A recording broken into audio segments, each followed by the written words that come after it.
ler Provérbios 13, 20.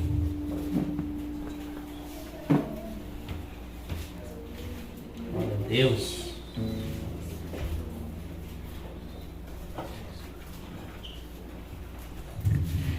Quero ministrar uma palavra sobre finanças aqui essa noite. Instrução. Hoje o Senhor me trouxe essa palavra assim com tanta clareza assim, que foi algo tremendo. Sabe quando alguém vem e fala para ti, lê tal versículo, e você ouve aquilo com tanta clareza? Foi assim hoje de tarde, me veio assim do Espírito, assim quase que extremamente audível. Provérbios, ministra o contexto de Provérbios 13, 22. E foi tão tremendo que eu fui pegar as escrituras e aquela palavra começou, a revelação dela, o entendimento dela começou a saltar assim de forma tão preciosa. Isso é magnífico, amados.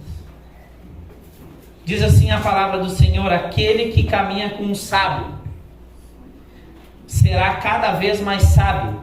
Todavia aquele que anda na companhia dos insensatos acabará arruinado.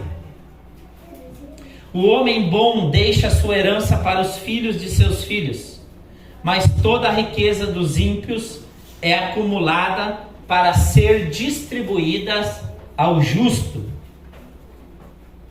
Olha só que interessante, 21. A infelicidade persegue os pecadores, mas a prosperidade é a recompensa dos sábios. 22. O homem bom deixa sua herança para os filhos de seus filhos, mas toda a riqueza dos ímpios é acumulada para ser distribuída aos justos. A boa terra do pobre produz generosa colheita, mas por falta de justiça eles a perdem. Quem se nega a disciplinar e a repreender os seus filhos não o ama. Quem o ama, de fato, não hesita em corrigi-lo. O sábio recebe o suficiente para satisfazer plenamente o seu apetite, e a alma dos perversos, contudo, sempre está faminta. Magnífico esse Provérbios 13, amados. Primeira coisa que nós precisamos entender o que é uma pessoa sábia, uma pessoa que tem sabedoria. A sabedoria bíblica, ela une Deus como fonte de todo entendimento com a nossa vida diária, onde os princípios de uma vida correta são colocados em prática e aonde o ser humano coloca Deus e a sua palavra como ponto inicial e fundamental em todas as áreas de sua vida. Então, isso é andar em sabedoria. Isso é ter sabedoria, ser uma pessoa sábia. A sabedoria, ela tem como habilidade de nos amoldar, de termos uma habilidade em alguma área, e também a habilidade da praticidade de aplicação das leis e os princípios morais de Deus em nossas vidas. Por isso que Tiago 4, se eu não me engano, vai dizer que a sabedoria do alto é a que vem de Deus, não a sabedoria humana. A gente confunde pessoas com conhecimento em determinadas áreas com pessoas sábias. Às vezes uma pessoa vem, descarrega um monte de informação sobre tua vida, e às vezes você olha, meu Deus, que pessoa sábia. Não, às vezes ela é cheia de conhecimento, mas na aplicação da sua vida, na sua família, nos seus filhos, nas suas finanças, no seu trabalho, em tudo que ela faz, muitas vezes ela não consegue aplicar aquele monte de informação no seu cotidiano diário. Vocês conhecem pessoas assim? Então isso é diferente, uma pessoa que é cheia de conhecimento de uma pessoa que tem sabedoria. Porque, entenda uma coisa, Com quem você tem caminhado nesses dias? Se tu buscar conselhos com pessoas sábias e andar com pessoas que estão se desenvolvendo na sabedoria de Deus, amados, você vai se desenvolver. Agora, se tu andar com insensato, o que é insensato? Uma pessoa que não tem sensatez, não tem juízo, ela faz tudo embaixo da loucura, da imprudência. A Bíblia diz que você será arruinado. Nós precisamos entender que com as pessoas que nós andamos, elas também nos influenciam. A nossa vida, a nossa casa, os nossos filhos, a nossa família. Então se desenvolva, amados, através das Escrituras. Se você tem uma amizade que ela não consegue te levar para o Senhor, fique atento, ela vai te levar para a ruína. Ela vai te levar para o caminho da ruína. Quando eu me converti, eu tive que mudar hábitos, eu tive que mudar amizades, eu tive que mudar ambientes e me amoldar a um ambiente que me levava para dentro de Deus. Comecei a andar com homens que já tinham experiência na caminhada com o Senhor, homens que amavam a oração, amavam a palavra, amavam suas famílias, os seus filhos, as suas casas. Por quê? Porque eu estava tendo um encontro com o Senhor. Então, se eu seguisse com as mesmas atitudes de antes, eu iria andar arruinado. Entenda isso. A infelicidade persegue os pecadores, mas a prosperidade persegue os sábios. Recompensa os sábios.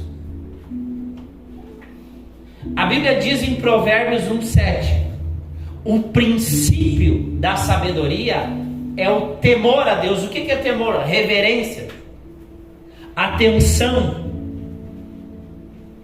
à sua palavra, à sua presença. É o princípio da sabedoria, onde eu temo, eu vou para a execução, e na execução da sabedoria de Deus, dos seus mandamentos, sempre haverá uma recompensa. Por quê? Porque você começa a mudar a sua semeadura. São princípios, amados. Se até um ímpio pegar um princípio que é da palavra de Deus e ele aplicar, ele prospera. Por quê? Porque ele praticou um princípio. O homem bom deixa sua herança para os filhos, e os filhos dos seus filhos. Entenda uma coisa: a sabedoria de Deus vai nos tornar pessoas produtivas, pensando no futuro geracional dos nossos filhos. Ela vai nos ensinar a andar nesse lugar. Vai ensinar a preparar um caminho para eles. Aí eu te pergunto, como que você está administrando hoje para preparar esse caminho para o futuro? Ah, mas o amanhã pertence a Deus. Sim, isso pertence a Ele. Mas isso não é uma desculpa de nós prepararmos um caminho.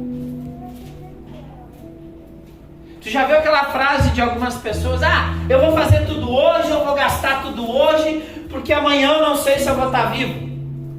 Da manhã ele levanta, os boletos estão em peso nas costas. Então, muitas vezes, amados, gastar de forma insensata, gastar mais do que ganha, nos levam a ruínas. Isso não é sabedoria. Nós precisamos aprender sobre gestão financeira.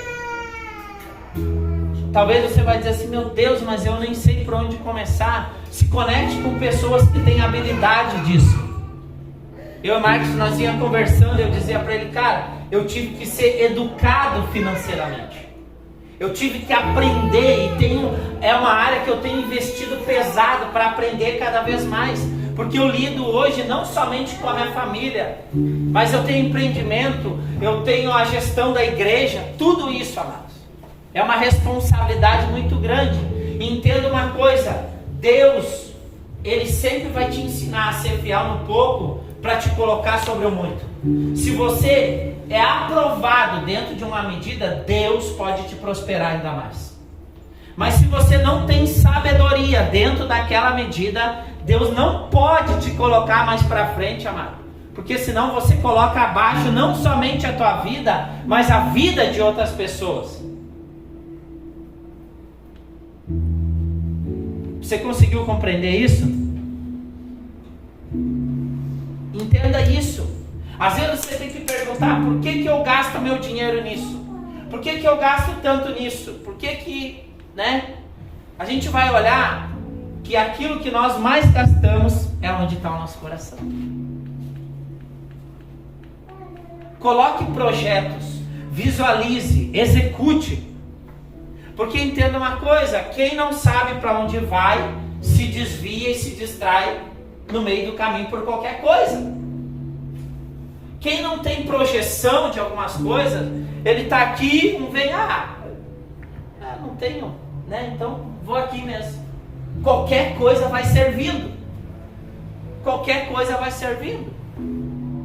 Se você tem uma projeção, ande naquela projeção. Tenha sabedoria para não sair dela. Às vezes as pessoas dizem: um dia meu pai disse: eu sou bravo com Deus, porque Ele nunca me deu uma casa. Aí eu fiquei escutando aquilo e disse: agora eu entendi porque que ele tem uma braveza com Deus. Aí o Senhor me fez uma pergunta assim, bem assim: quanto que ele gastou nos últimos anos em bebida e cigarro? E eu fiz uma conta ali mais ou menos por cima, amados, uns 200 mil. Olha que interessante, porque muitas vezes a gente culpa a Deus dos nossos fracassos. Mas se nós botarmos na ponta do papel, a gente vai ver que o culpado não é o Senhor. A gente vai ver que muitas vezes é nós mesmos, por falta de administração. Aí olha que interessante. A riqueza dos ímpios é acumulada para ser distribuída aos justos. Aí às vezes vem um crente lá: meu Deus, Deus vai passar da mão do ímpio e vai trazer para mim. Mas entenda uma coisa: se eu não estou sendo justo na administração das minhas finanças, aquilo que seria riqueza para mim vai parar na mão de outro. Que às vezes até um ímpio lá que está sendo justo na administração, por isso que ele às vezes compra carro barato, compra casa barata, comprou muita coisa. Por quê? Porque ele se organiza. Aí às vezes a riqueza dos outros vão parar na mão de quem administra. Se você for nas imobiliárias, você vai ver casas de pessoas aí, que casaram e não administraram bem, que hoje estão indo parar na mão de outros, pelo um preço muito mais abaixo.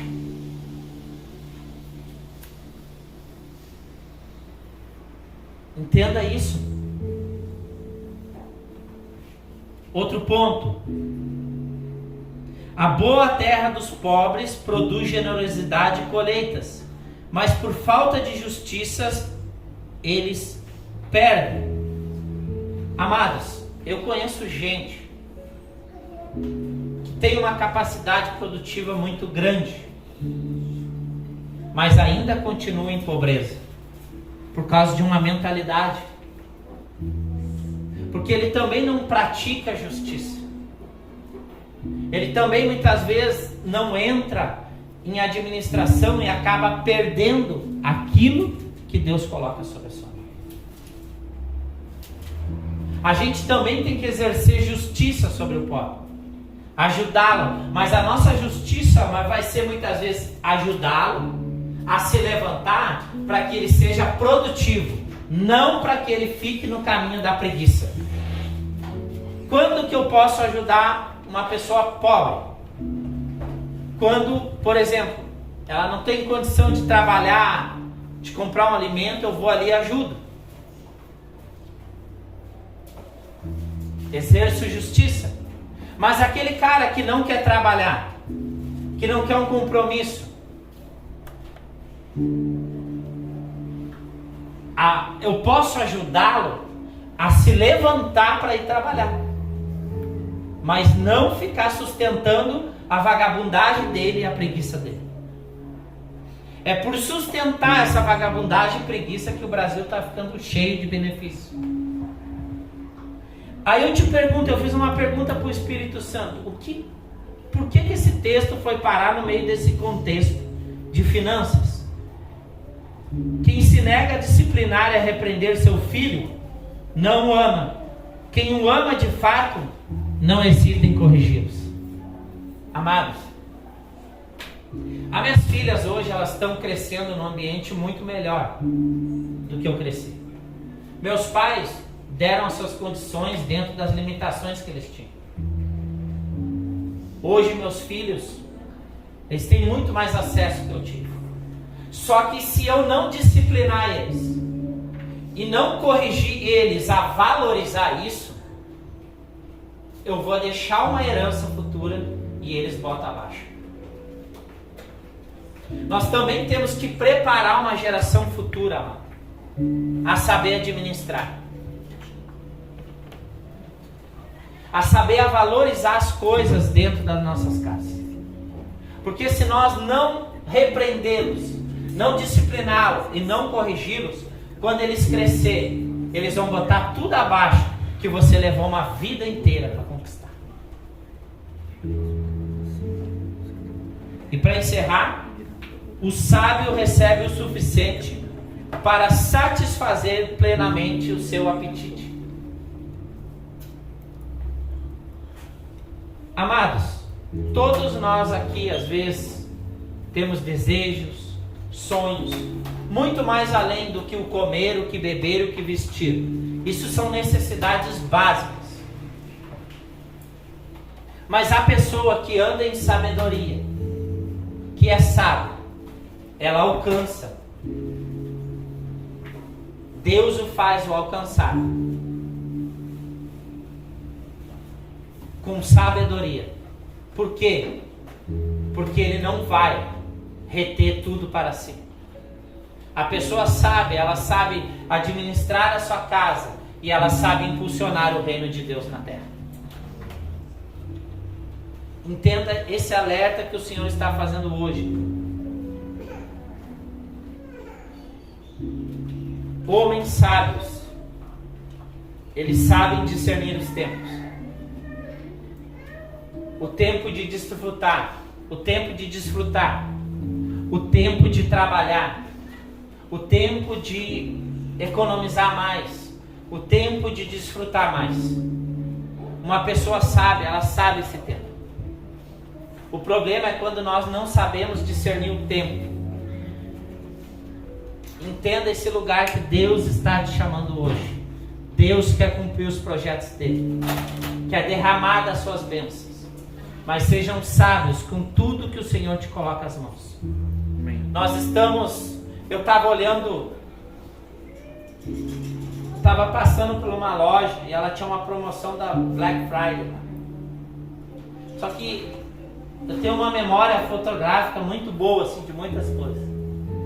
E eu passei na frente dessa loja mais ou menos 1 mês e meio atrás e olhei o valor lá daqueles boxes de colchão para cima, né, que se abre no meio, R$999. Aí ontem eu passo lá na Black Friday, R$999. O mesmo preço, não alterou, só dizia lá de 1.800 e pouco. Por que, amados? Muita gente trabalha com engano, na astúcia. Pode olhar no mercado onde tem uma plaquinha oferta, você já fita os seus olhos. Mas observe de semana para semana se realmente vai ter a oferta. Porque quem é sábio vai discernindo a movimentação. Há um sistema que quer, desde o nosso levantar ao nosso deitar, tomar as nossas finanças de forma imprudente. Amém? Se coloque de pé. Quero orar pelo seu dízimo, sua oferta e por sabedoria, amados, em administrar.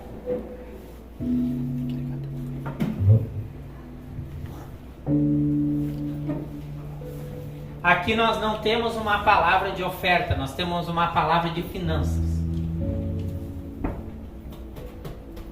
Porque se uma igreja for forte na administração financeira, todos aqui, amados, vão ter um potencial bruto de prosperidade. Todos, sabe o que é todos, coletivamente? Que tomar posse de ensino, de tudo isso que está sendo ensinado, te prepara, amados. Você vai vir testemunhar aqui os milagres e maravilhas de Deus nessa área. Amém? Pai, em nome de Jesus, nós clamamos por sabedoria na administração financeira. Senhor, tudo aquilo que estamos pecando diante de Ti, na gestão financeira, ou estamos sendo avarentos, ou estamos desperdiçando, ou não estamos sendo fiel a Ti, Senhor, nos dízimos, nas ofertas, na gestão dos nossos lares, Senhor, na forma como estamos gastando, nós oramos que Teu Espírito Santo traga arrependimento aqui essa noite, Senhor, e nos eduque conforme o padrão dos céus, em nome de Jesus. Amém?